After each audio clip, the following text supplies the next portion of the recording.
오늘 본문은 이스라엘과 기브온 족속과의 화친에 대한 내용이 나오고 있습니다. 앞의 내용을 저희가 읽지 않았지만 간략하게 배경을 설명해 드리면 이스라엘은 현재 가나안 땅을 정복하는 과정 가운데 있습니다.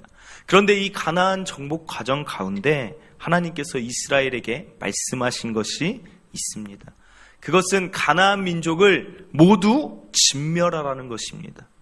어떤 사람은 이 진멸함에 대해서 잔인하다, 하나님이 너무 매정하다라고 이야기하지만 사실 이 가나안 땅을 이스라엘에게 주시는 것 중에 하나는 가나안 땅이 너무나도 부패했기 때문에, 타락했기 때문에 하나님의 심판이 이 가나안 정복 가운데 있습니다. 그리고 또 하나의 이유는 하나님은 우리를 너무 잘 알고 계십니다.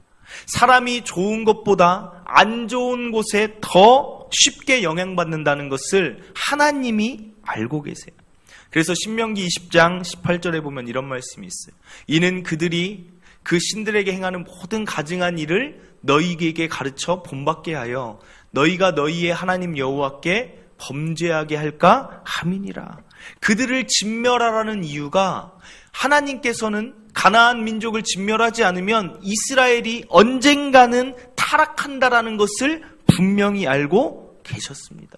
그 타락과 부패의 속도가 너무나도 빠르게 될 것을 하나님이 알고 계셨다는 거예요. 오늘 등장한 기브온 족속은 가나안 땅에 거주하는 자들이었습니다. 그런데 그들은 하나님에 대해 들었어요. 그리고 두려워했습니다.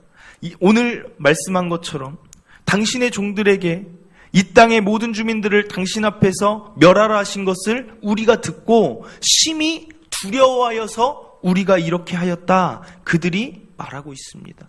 결국은 그들은 두려웠어요. 하나님과 함께하는 이스라엘과 전쟁하면 자기들이 진다는 것을 기브온 족속이 알았습니다. 그래서 그들이 머리를 씁니다. 자신들이 가나안 땅에 사는 족속이 아니라 멀리서 온 족속인 것처럼 꾸밉니다.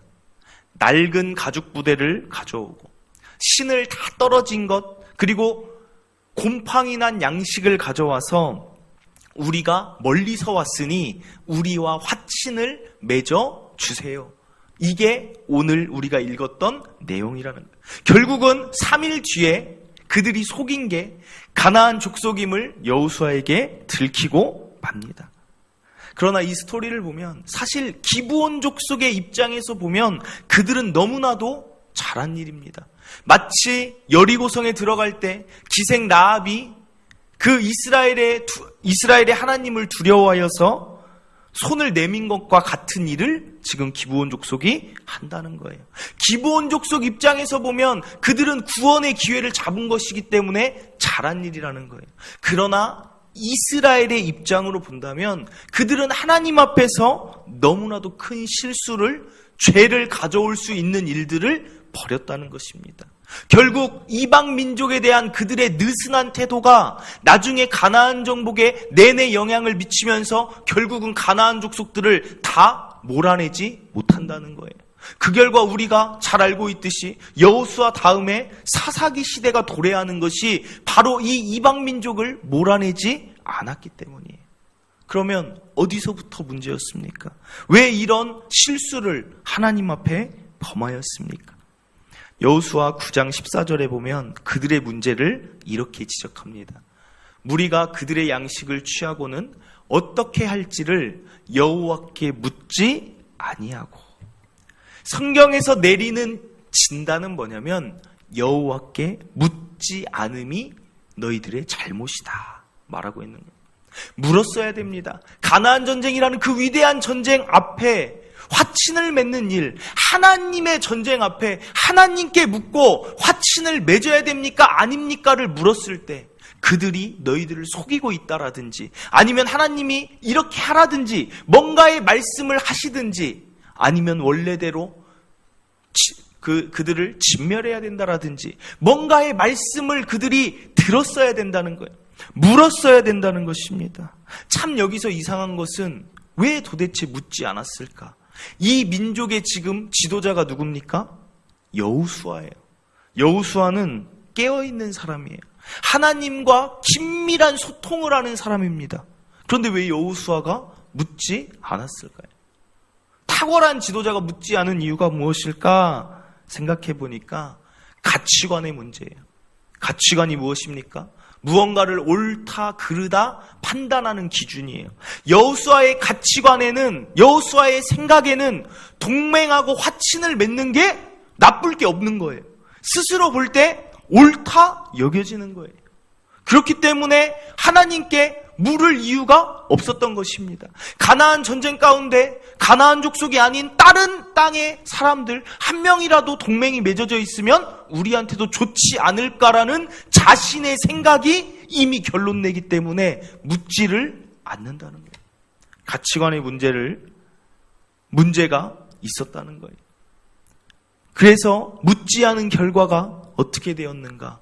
결국 이스라엘이 아까도 이야기 드렸지만 다 섞이게 됐다는 거예요. 결국 그들을 가나안 족속이 섬기는 이방신들을 다 섬기고 타락하게 됐다는 것입니다. 하나님께 묻지 않고 일을 독단적으로 처리하면 반드시 악 영향이 잘못된 결과로 이어지게 된다는 거예요. 우리가 가장 먼저 아쉬운 일 중에 하나님께 정말 물어보지 라고 생각하는 성경 말씀이 어떤 것입니까? 성경의 사건이 아담과 하와잖아요. 뱀이 꼬십니다. 마찬가지지 않아요? 기브온 족속이 이스라엘을 속이는 것처럼 뱀도 속이는 거잖아요. 마찬가지로 너희가 이 선악과를 먹어도 죽지 아니한다. 오히려 너희 눈이 하나님처럼 밝아져서 너희의 눈이 열리게 될 것이다. 선악을 알게 될 것이다. 결국은 속이는 거잖아요. 그러면 그때 하와가 해야 될 일이 무엇입니까? 물어봤어요. 물어만 봤어도 그 묻는 질문에 답이 있었을 거예요. 하나님, 뱀이 이것을 먹어도 죽지 않는다고 했는데 그러면서 생각이 나지 않았겠어요? 하나님은 죽는다고 했지. 자기가 질문하다가 답을 얻을 수도 있는 상황인데 하와는 즉시 먹어버립니다. 그리고 그것을 아담에게 줬을 때도 아담 역시 한 번이라도 내가 이 일을 왜 했느냐 한 번이라도 물어봤다면 이렇게 비참한 인간의 역사가 시작되지 않았을 텐데 묻지 않음의 결과로 죄가 인간에게 들어왔다는 또 다른 예를 살펴볼까요? 멀리서 찾을 것도 없어요. 아담과 하와의 자녀들 가인과 아벨을 볼 때도 알 수 있습니다. 하루는 가인과 아벨이 하나님께 제사를 드립니다. 그런데 하나님이 아벨의 제사는 받으시고 가인의 제사는 받지 않았습니다. 이유가 있었어요, 하나님께는. 그런데 가인은 자신의 제사를 받지 않음이 너무나도 화가 났습니다. 그래서 아벨을 죽이게 된다는 거예요. 근데 가인이 해야 될 일이 뭐였어요? 그 이유를 하나님께 물었어야 돼요. 하나님, 왜 아벨의 제사만 받으시고 제 제사는 받지 않으십니까? 라고 물어서 정상적인 일처리는 뭐냐면 하나님이 이런 이유 때문이다라고 말씀을 하시면 다음에는 제가 잘하겠습니다. 그렇게 선하게 나갔어야 되는데 묻지 않고 자신의 아우 아벨을 돌로 쳐 죽입니다. 그렇게 돼서 어떻게 됩니까?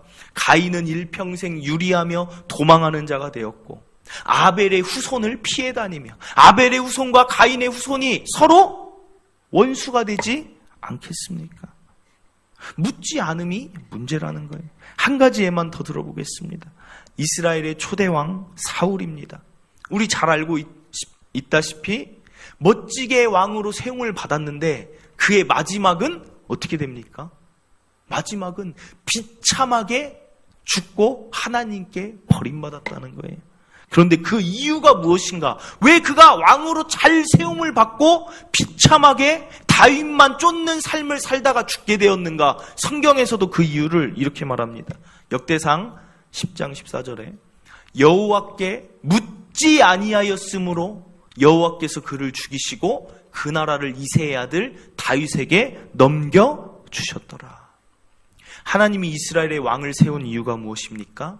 하나님께 묻고 하나님의 뜻을 따라 이스라엘 백성을 다스리게 하는 게 왕이 해야 될 역할이라는 거예요. 그런데 사울이 묻지 않으니까 하나님의 뜻을 몰라요. 그러니까 이스라엘을 제대로 다스릴 수가 없다라는 거예요. 자기 마음에 좋은 대로만 행한다는 사실입니다. 그러므로 결과가 좋을 리가 없다라는 거예요. 어떻게든 하나님은 사울이 돌이키길 바랬지만 돌이키지 아니하고 결국은 버림을 받았다는 것입니다. 묻지 않음이 그의 인생을 망가뜨린 결과가 되었습니다. 사랑하는 성도 여러분, 오늘 기억할 첫째는 어떤 일이 있어도 하나님께 물으시길 바랍니다. 내가 생각하기에 작은 일도, 내가 생각할 때 큰 일도, 중요한 일도, 사소한 일도 하나님께 물으시길 바랍니다. 하나님, 어떻게 할까요? 제가 이 문제 가운데 어떻게 하기를 하나님은 원하십니까? 제가 이 문제 가운데 하나님이 어떻게 하면 하나님이 기뻐하시겠습니까? 내 인생이 버림받고 망가지지 않겠습니까? 묻는다는 게 무엇입니까? 의지한다라는 뜻이에요. 자녀가 부모를 의지해서 무언가를 물어요. 근데 부모가 그 방법을 이미 살아왔기 때문에 다 알고 있어요. 그럼 자녀에게 그 방법들을 일러주지 않겠습니까? 어떤 부모가 자녀에게 너 한번 골탕 먹어봐라, 너 인생 한번 잘 안 돼봐라 하고 안 알려주는 사람이 어디 있습니까? 물으면 부모가 자녀에게 잘 알려주는 것처럼 우리 하나님께 물으면 하나님이 우리의 방법, 어떻게 해야 되는지를 잘 알려주시는 분이라는 거예요. 예레미야 33장 3절, 너무나도 잘 아는 말씀인데 우리가 자주 잊어요. 너는 내게 부르짖으라, 내가 내게 응답하겠다. 그 다음 내가 알지 못하는 크고 은밀한 일을 내게 보이겠다. 물으면 하나님이 그래, 알겠어, 그런 문제가 있구나, 응답만 하시는 분이 아니라 크고 은밀한 일까지 우리에게 보이시는 분이십니다. 언제요? 묻고 부르짖고 의지하면 보이시는 분이라는 거예요. 다른 성경 번역본을 보면 크고 능력 있는 일을 보여주겠다. 영어 성경에 보면 unsearchable, 무슨 말이냐면 찾아보니까 신비한 일을 보여주겠대요.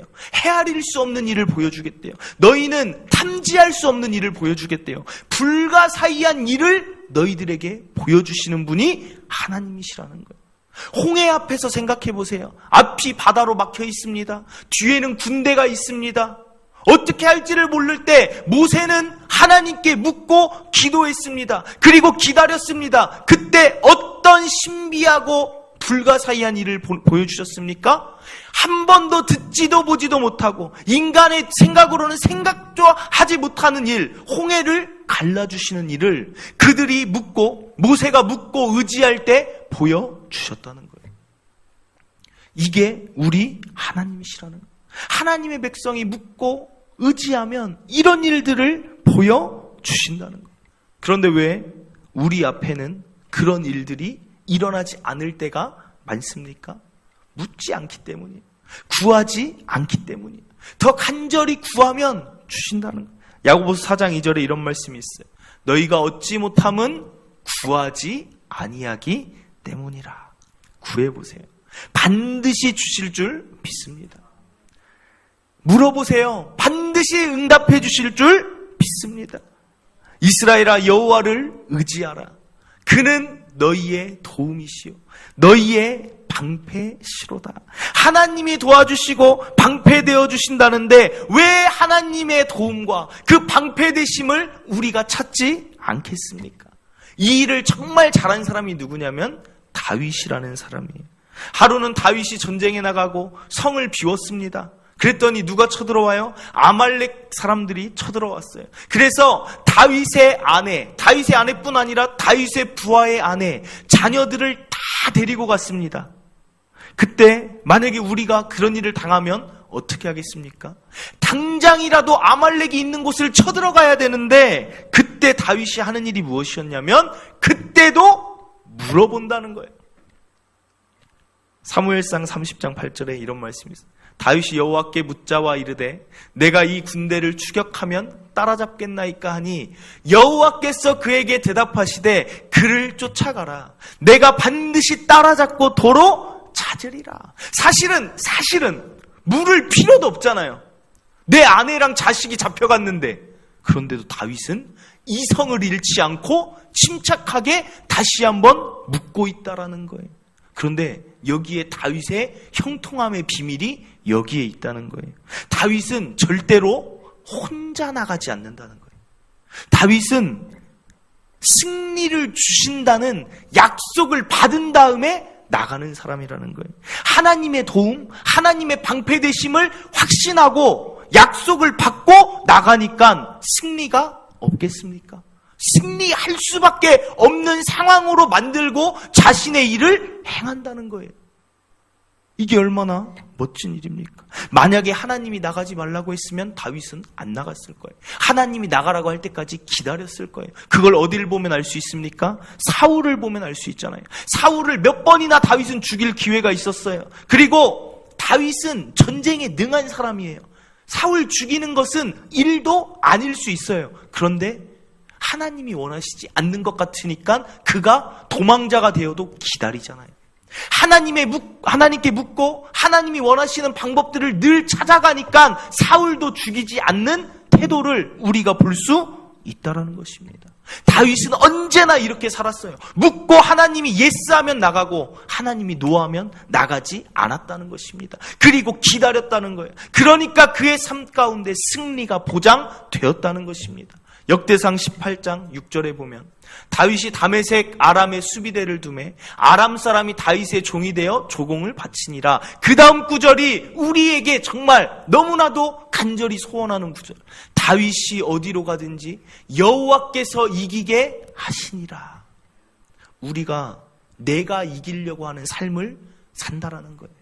그런데 다윗은 여호와께서 이기게 하시는 삶을 살았다는 거예요.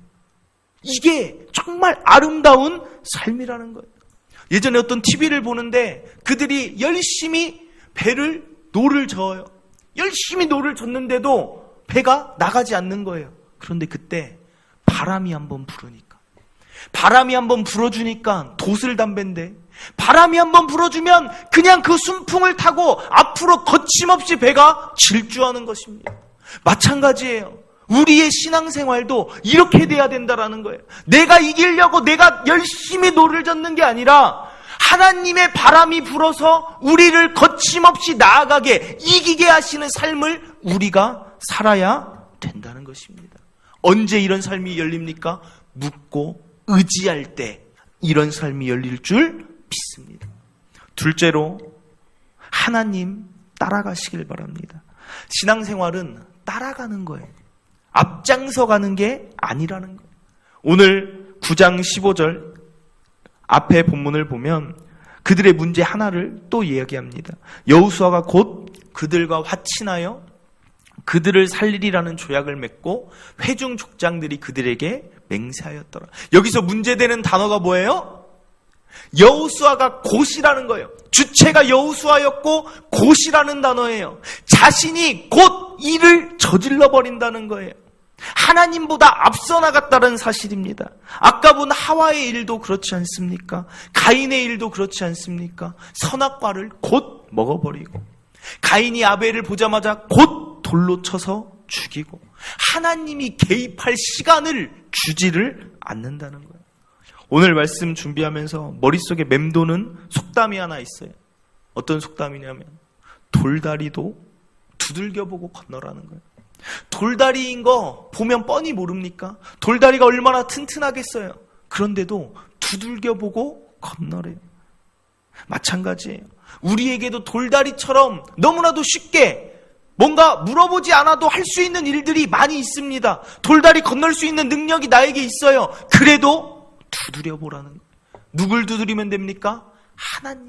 하나님께 두드리라는 거예요. 그리고 하나님께 다시 한번 묻고 하나님이 말씀하시면 제가 그대로 따라가겠습니다. 하나님이 돌다리를 건너라 말씀하시면 건널 것이고 하나님이 돌다리를 건너지 말고 돌아가라 뭔가 위험이 있다 하면 제가 돌아가겠습니다. 라고 우리가 잠시만 멈춰서서 하나님께 묻고 따라가겠다라는 자세를 가지면 그게 아무 탈이 없는 지혜로운 신앙생활이 된다라는 거예요.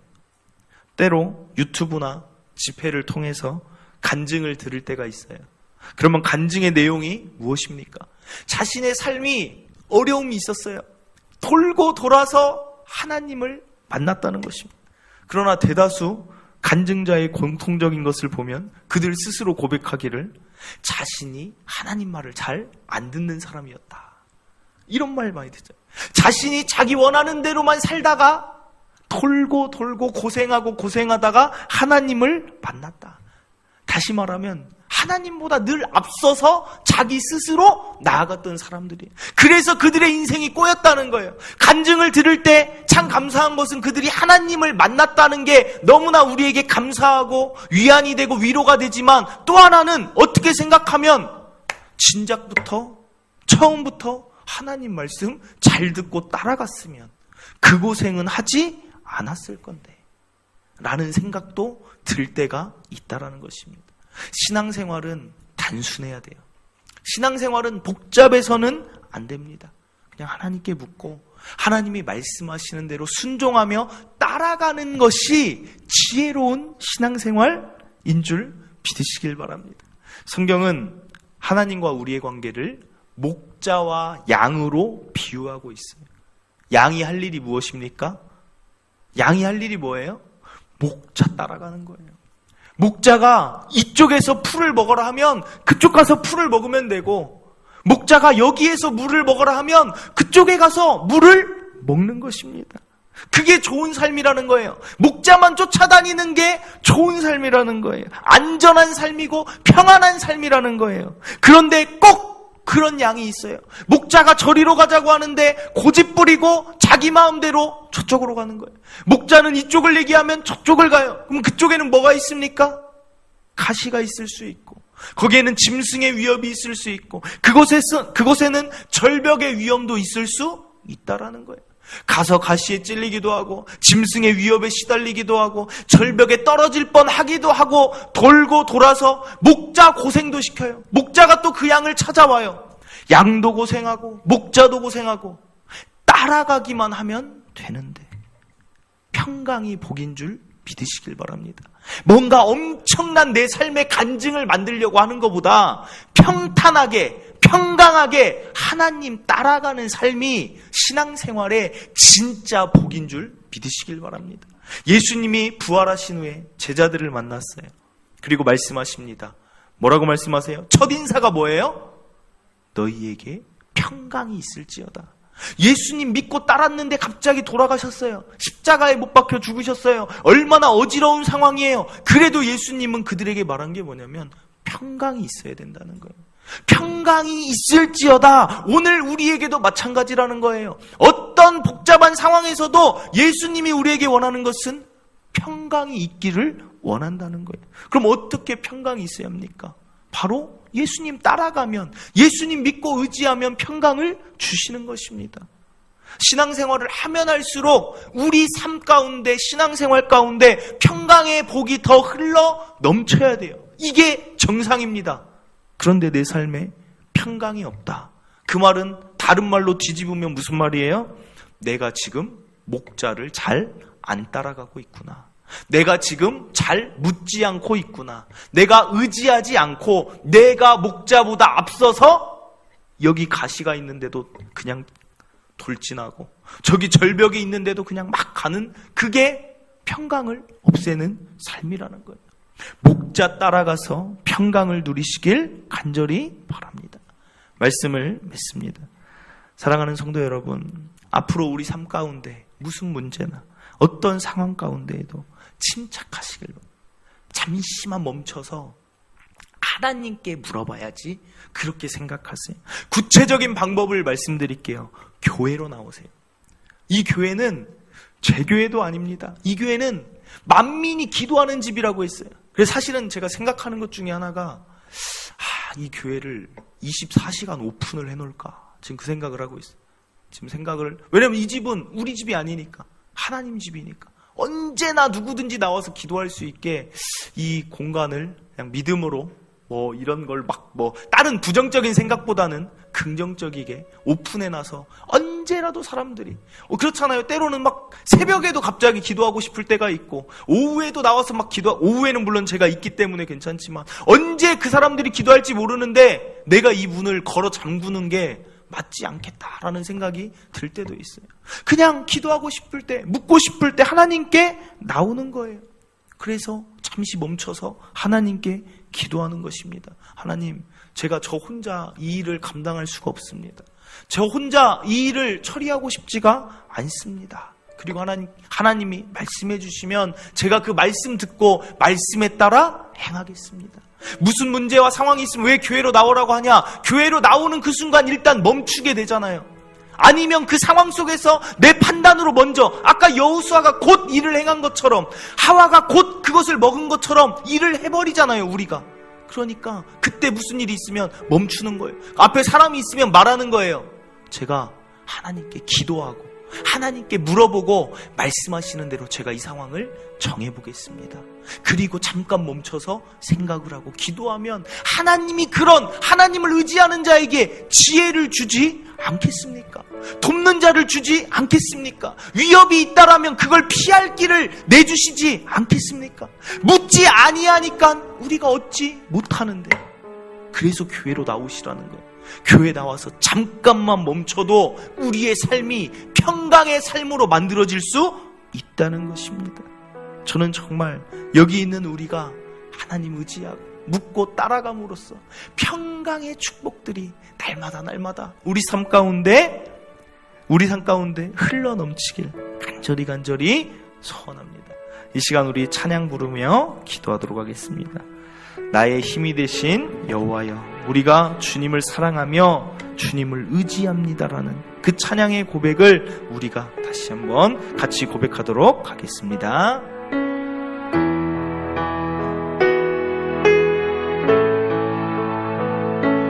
나의 힘이 되신 여호와여, 내가 주님을 사랑합니다. 주는 나의 반석이시며 나의 요새시라. 주는 나를 건지시는 나의 주, 나의 하나님, 나의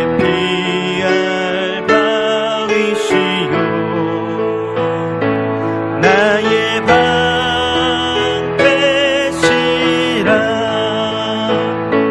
나의 하나님,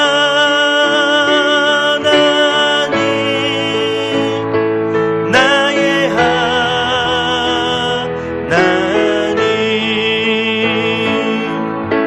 구원의 뿌리시여 나의 산성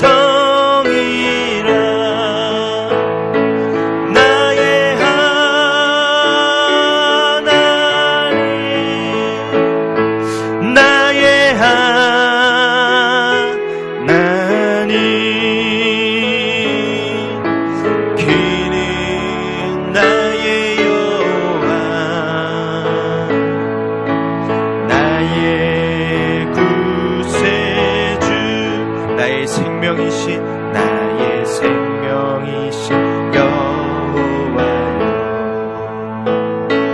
내가 주님을 찬양합니다.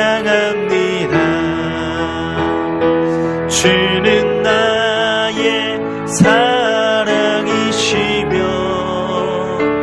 나의 의지시라. 주는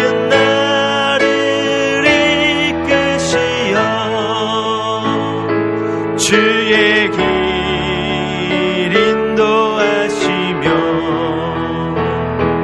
나의 생의 목자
혼자 결정하고 혼자 행하는 삶을 살았습니까?